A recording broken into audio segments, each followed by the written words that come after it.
तो hello everyone, आप कैसे हो? आई होप है कि आप अच्छे होंगे। आज मैं क्लास 10th मैथ चैप्टर 1 वास्तविक संख्या, ठीक है। आज मैं उदाहरण 9 करूँगा।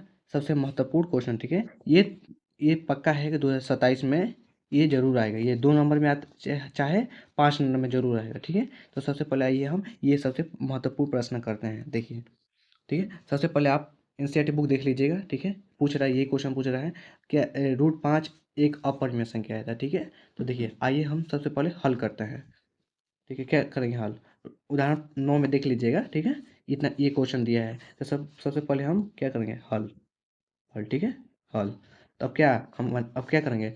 माना माना रूट थ्री एक क्या परि परिमेय संख्या संख्या है, परिमेय संख्या है, ठीक है। और देखिए, चूंकि ये बढ़ा जाएगा तो ये मत सोचिएगा तो कि बहुत भारी बता रहे हैं, ठीक है। यही पूरा अच्छी तरीके से बता रहे हैं, ठीक है। तो देखिए, चूंकि के अलावा एक के अलावा कोई कोई दूसरा दूसरा उभयनिष्ठ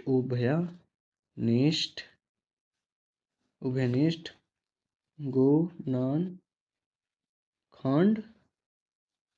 खंड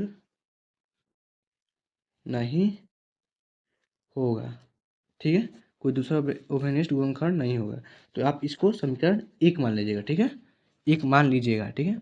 और देखिए देखिए अब क्या करेंगे? एक परिमेय संख्या था, परिमेय संख्या किसे कहते हैं? जिसे पी बाई क्यू के रूप में लिखा जाता है, ठीक है। उसे परिमेय संख्या कहते हैं। फिर लिखेंगे क्या? चूंकि रूट थ्री, ठीक है, रूट थ्री बराबर पी बाई क्यू।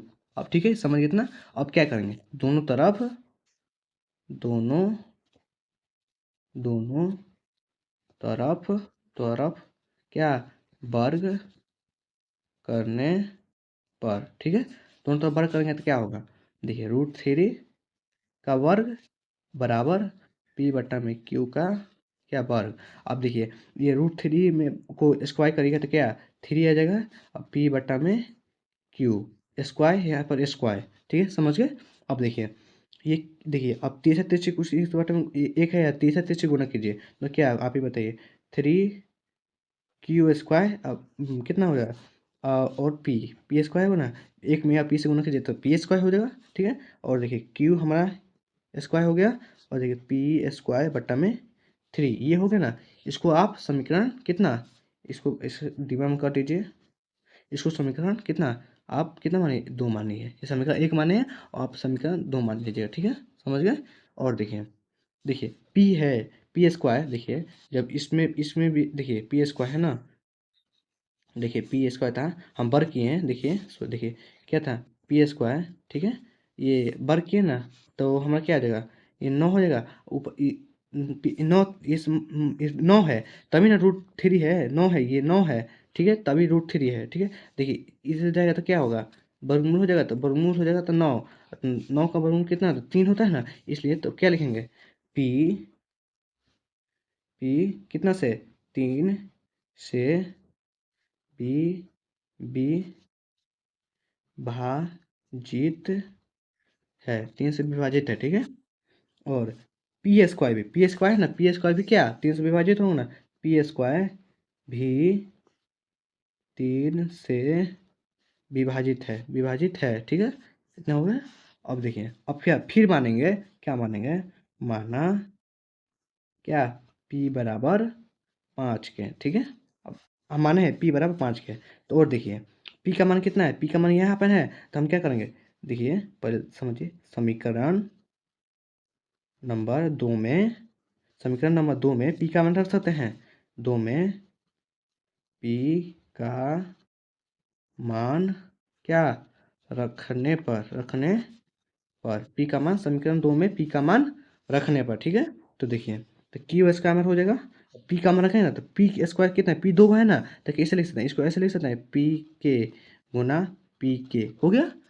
5 के गुना 5 के हो गया, समझ गए। और थ्री हमारा चल रहा है ना, सॉरी सॉरी सॉरी, 5 नहीं होगा, 3 होगा।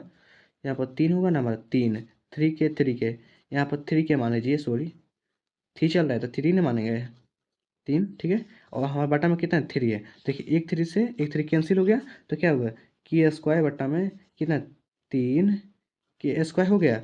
और समझ गए, ये देखिए ये 3 गुना में इधर लगेगा तो कितना भागम हो जाता है। अब देखिए के स्क्वायर को हम इधर ले सकते हैं और क्यू स्क्वायर और बट्टा में 3, समझ गए।